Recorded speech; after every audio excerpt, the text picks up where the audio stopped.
small step for man, one giant leap for mankind. Bonjour. Il y a presque 50 ans, en 1969, on a marché sur la Lune pour la première fois. Et c'est cette aventure, la mission Apollo 11, que je vous propose de revivre dans cette vidéo. On va retracer ce voyage, étape par étape, et aussi parler un peu de la Lune, sa formation, ce qu'elle contient à sa surface et en dessous. Et comme toujours, j'espère que ce voyage va vous détendre et peut-être vous apprendre quelque chose. En tout cas, je vous invite à attacher vos ceintures parce qu'on va bientôt décoller. Quand on reviendra sur Terre, si vous le souhaitez, vous trouverez dans la description de cette vidéo d'autres vidéos ASMR en rapport avec l'espace, comme l'histoire du vol spatial, ou d'autres voyages vers les planètes du système solaire, ou vers le Soleil. Mais sans plus tarder, commençons notre aventure, et elle débute le 16 juillet 1969 à Cap Canaveral, en Floride, au 3e étage de la plus grande fusée spatiale jamais construite, le lanceur Saturne V. Saturne V, c'est une fusée qui a été conçue dans les années 60 pour le programme Apollo, une fusée à étages. Il y en a 3. Le premier et le deuxième, qui sont les plus volumineux, contiennent le carburant nécessaire pour s'extraire de la gravité terrestre et rejoindre une orbite autour de la planète. Et c'est au 3e étage que notre vaisseau spatial et le module dont on se servira pour atterrir sur la Lune sont situés. Mais on va en parler un petit peu plus tard parce que c'est maintenant le moment du décollage. 10, 9, 8, 7, 6, 5, 4, 3, 2, 1, 0, ignition.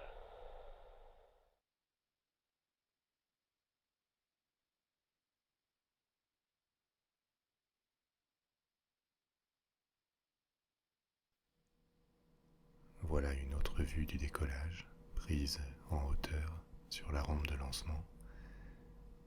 Et alors que la fusée commence à s'élever vers le ciel, on pourrait être surpris de ne pas ressentir de sensations aussi violentes qu'on aurait pu l'attendre. L'accélération de la fusée est très progressive au départ, et dans les instants qui suivent le décollage, on perçoit seulement 1,15 G, 1,15 fois notre poids, ce qui est très peu, c'est comparable à un vol commercial classique. Mais ensuite, au fur et à mesure que la fusée va accélérer en s'éloignant du sol, la sensation de pesanteur va augmenter et au moment le plus intense, on va ressentir jusqu'à 3 G. Après avoir commencé à prendre de l'altitude, le carburant de la fusée, qui est contenu dans le 1er et le 2e étage, est très rapidement consommé. Donc lorsqu'ils deviennent inutiles, on largue le 1er étage, puis le 2e, et c'est seulement une petite partie de la fusée, le 3e étage, qui va se placer en orbite basse autour de la Terre. Le voyage vers la Lune ne va pas commencer immédiatement. Pour cela, il faut attendre que la Lune et la Terre soient correctement alignées pour réaliser le voyage tel qu'il a été calculé.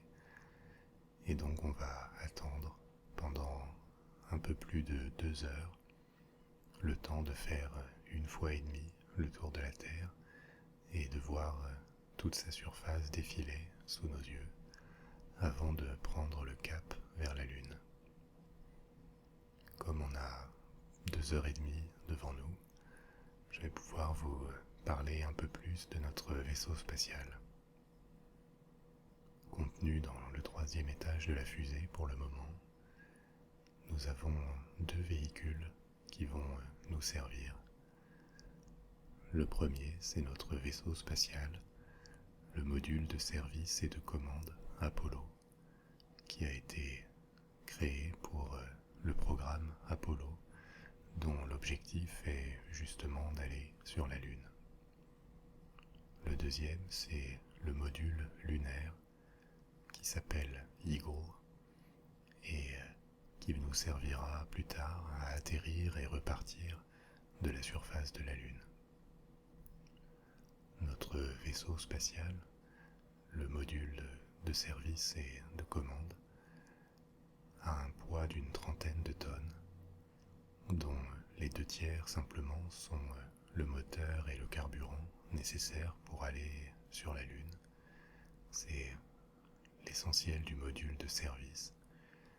Et le module de commande est une capsule d'une 10aine de tonnes qui se séparera du module de service quand on reviendra du voyage, et c'est l'unique morceau du vaisseau qui reviendra sur Terre.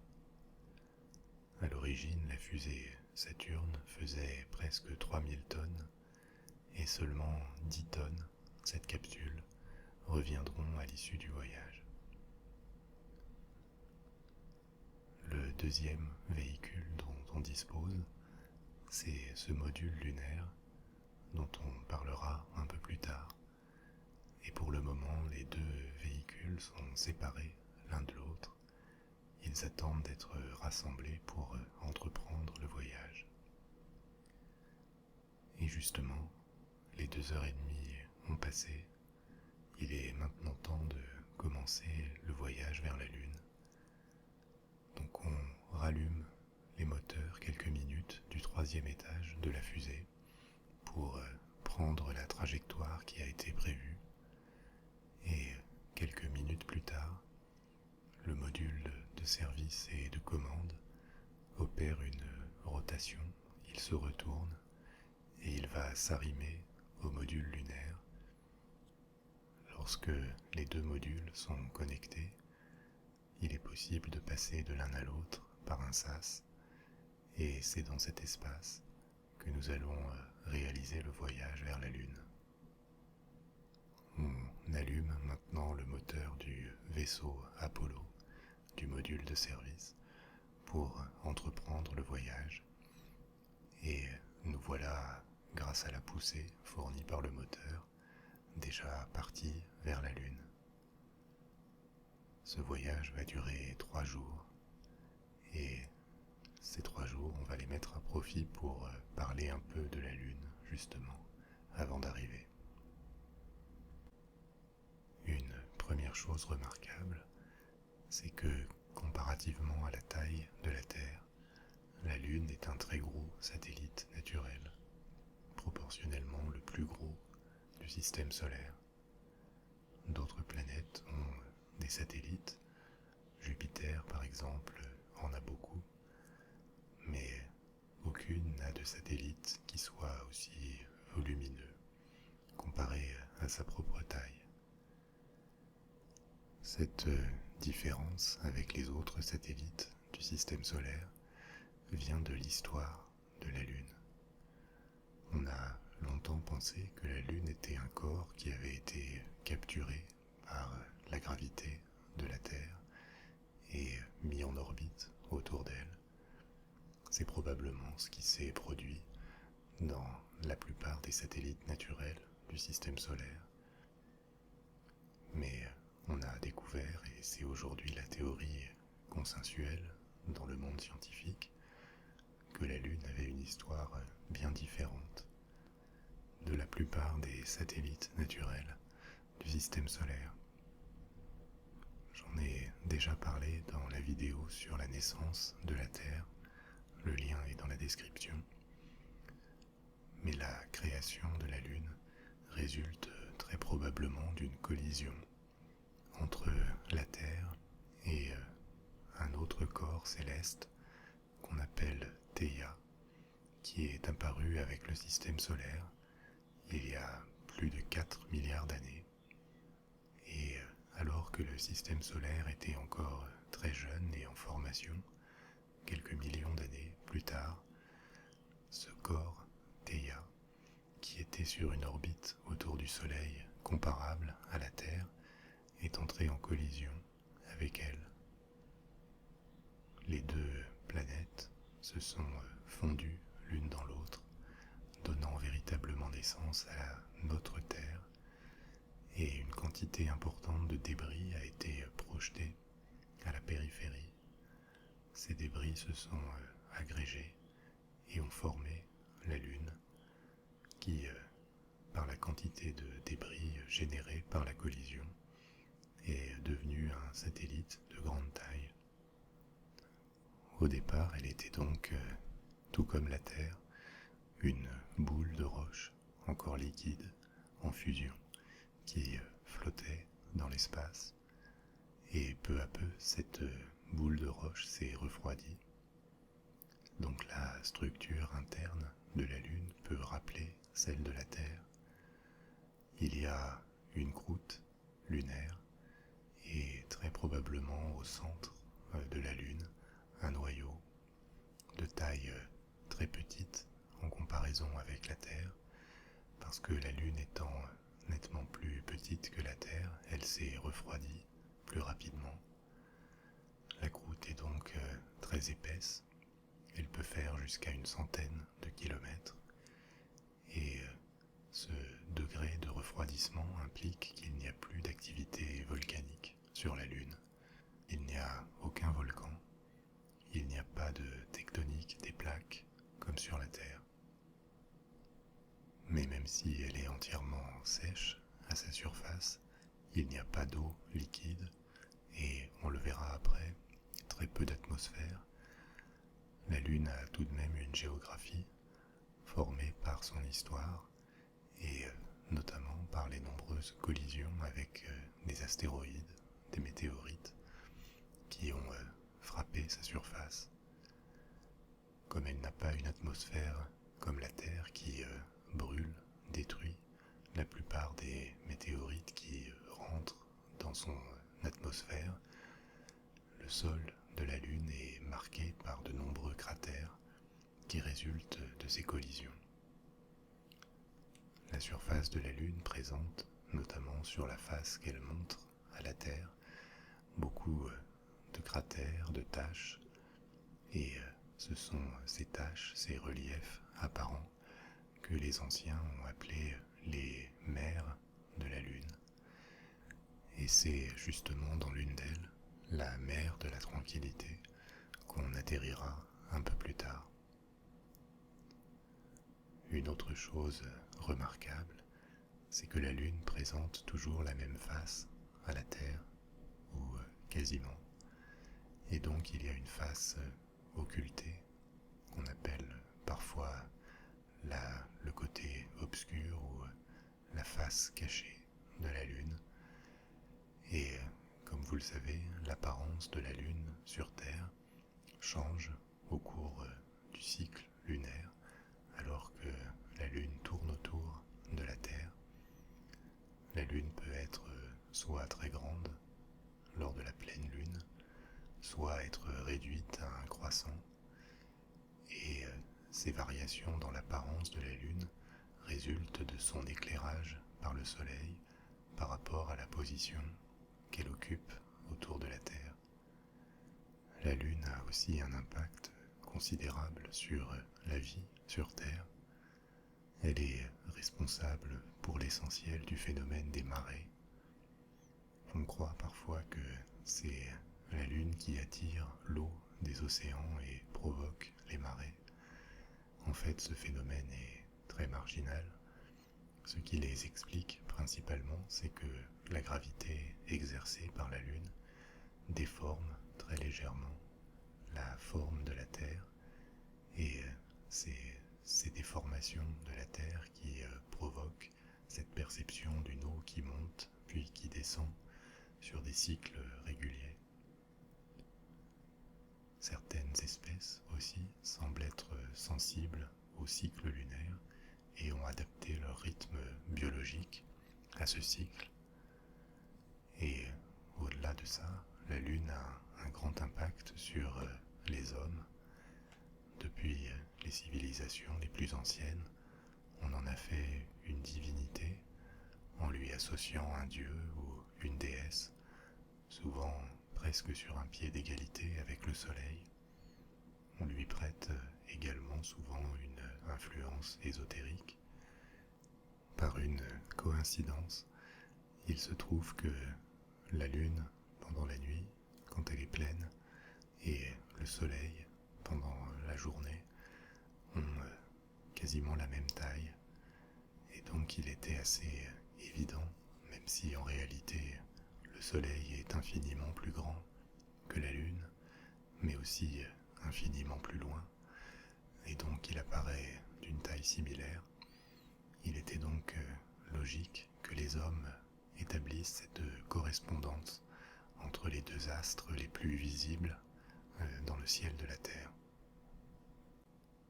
Mais on approche maintenant de la périphérie de la Lune, et il va être temps de passer à la prochaine étape du voyage. Nous avons 3 astronautes avec nous, qui sont tous devenus célèbres. Peut-être le plus célèbre d'entre eux est Neil Armstrong, qui va être le premier homme à poser son pied sur la Lune. Il va prendre place dans le module lunaire avec Buzz Aldrin, et ces deux iront se poser sur notre satellite, alors qu'un troisième, Michael Collins, va rester dans le module Apollo pour attendre les 2 autres et revenir avec eux sur Terre. Le plan pour atterrir qui a été préparé, calculé, consiste à larguer le module lunaire qui va être attiré par l'attraction de la Lune et tomber vers elle, tout en contrôlant sa trajectoire et son point d'arrivée grâce au carburant et au petit moteur qu'il contient. Cette descente se fait au meilleur moment, après avoir fait plusieurs tours de la Lune, 13 tours. Et pour nous aider dans la descente, il y a un ordinateur de bord sur Eagle, le module lunaire. Un ordinateur de bord qui peut paraître extrêmement basique, primitif, par rapport à ceux qui existeront plus tard. Il a la puissance de calcul d'une calculatrice bas de gamme des années 2000, mais néanmoins il va nous aider dans cette descente qui se passe presque parfaitement. Le point précis qui avait été prévu pour l'atterrissage, ou l'alunissage plutôt, est manqué de quelques kilomètres, mais au final, le module se pose sans encombre et il est maintenant temps d'en sortir pour mettre le pied sur la Lune. Pour sortir et évoluer en dehors du module, il va falloir le dépressuriser. Il est trop petit pour contenir une chambre de décompression. Et donc les 2 astronautes revêtent leur combinaison. Elles sont pressurisées, isolées de la température. Selon l'endroit où on se situe sur la Lune, l'absence d'une atmosphère qui régule la température comme sur la Terre implique des températures qui peuvent atteindre les 100 degrés sur la face exposée au soleil et chuter très en dessous de 0 sur la face cachée. Donc nos astronautes et en premier Neil Armstrong vont maintenant sortir du module et pour la première fois un pied humain va être posé sur notre satellite. La phrase que Neil Armstrong doit prononcer a été préparée auparavant et elle est devenue très célèbre. c'est un petit pas pour un homme, mais un bond de géant pour l'humanité.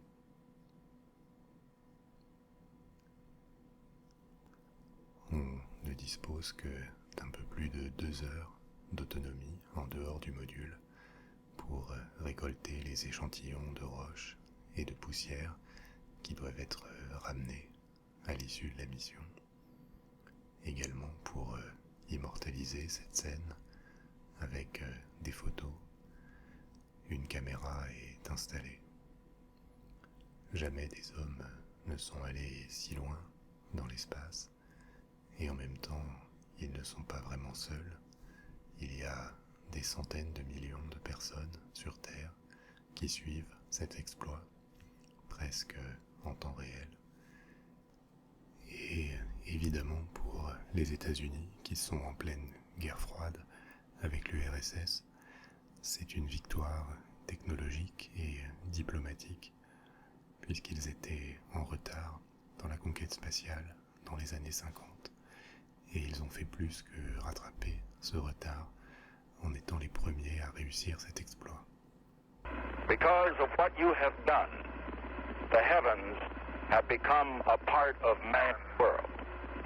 And as you talk to us from the Sea of Tranquility, it inspires us to redouble our efforts to bring peace and tranquility to Earth. Après un peu plus de 20 heures sur la Lune, dont 2h30 à l'extérieur du module, il est temps maintenant de rentrer, de retourner sur la Terre. Donc les 2 astronautes mettent en place la procédure de retour. Le module Eagle va être scindé en 2.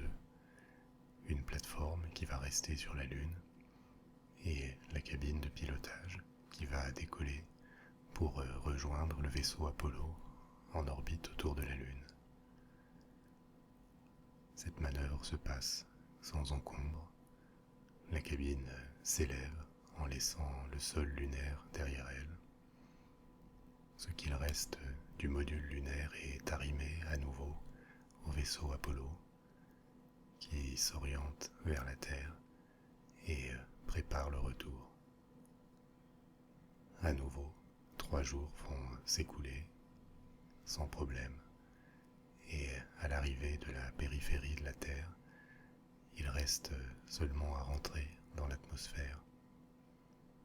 Comme je vous l'indiquais plus tôt, la partie de service du vaisseau Apollo va être abandonnée et seul le module de commande, cette capsule, va rentrer dans l'atmosphère. Elle est équipée d'un bouclier thermique qui va lui permettre de résister à la chaleur intense générée par le frottement avec l'air, puisqu'elle va littéralement tomber dans l'océan. Et c'est dans le Pacifique que, à peine quelques minutes après la réentrée dans l'atmosphère, cette capsule est repêchée par un porte-avions, le Hornet, qui croisait à proximité. Ça y est, on est revenu sur Terre et cet exploit est accompli. Pendant un peu plus de 20 jours, les astronautes vont être mis en quarantaine.